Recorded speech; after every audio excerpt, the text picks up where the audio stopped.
Всем привет! Вот хочу показать стук рулевой рейки. Но не самой рейки, а она именно как бы создает звук в виде стука на луковице.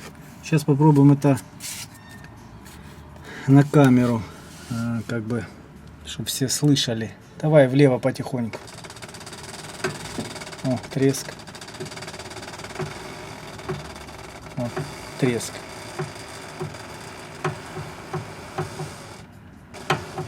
О, сейчас хорошо.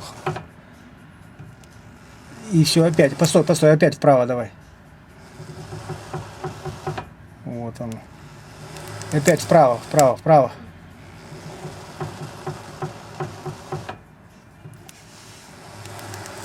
Вот сейчас чуть остыла машина, уже тише. Но все равно вот слышно. То у нас левое колесо стоит на земле, и оно там, конечно, шкреготит. Но сам стук стоит из вот этого наконечника.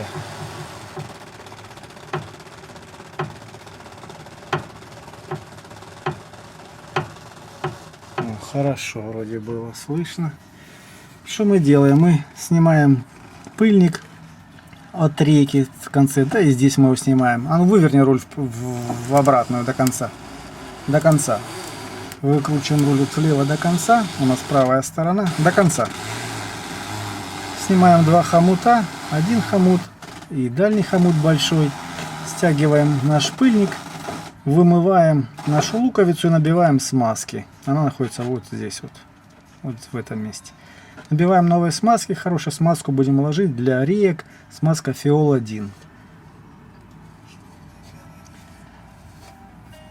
Освободили маленький хомут, до конца его стянули. Большой пыльник оттянули на себя.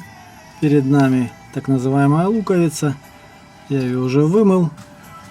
И даже на ней видны, в камеру, конечно, не будет этого видно, но видны такие маленькие коричневые следы сверху на луковице.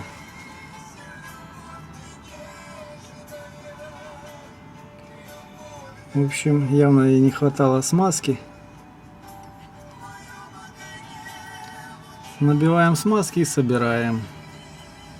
Набиваем новые смазки, собираем пыльник обратно, и все должно быть отлично. В принципе, мы на той стороне это уже проделали, той стороны теперь не слышно.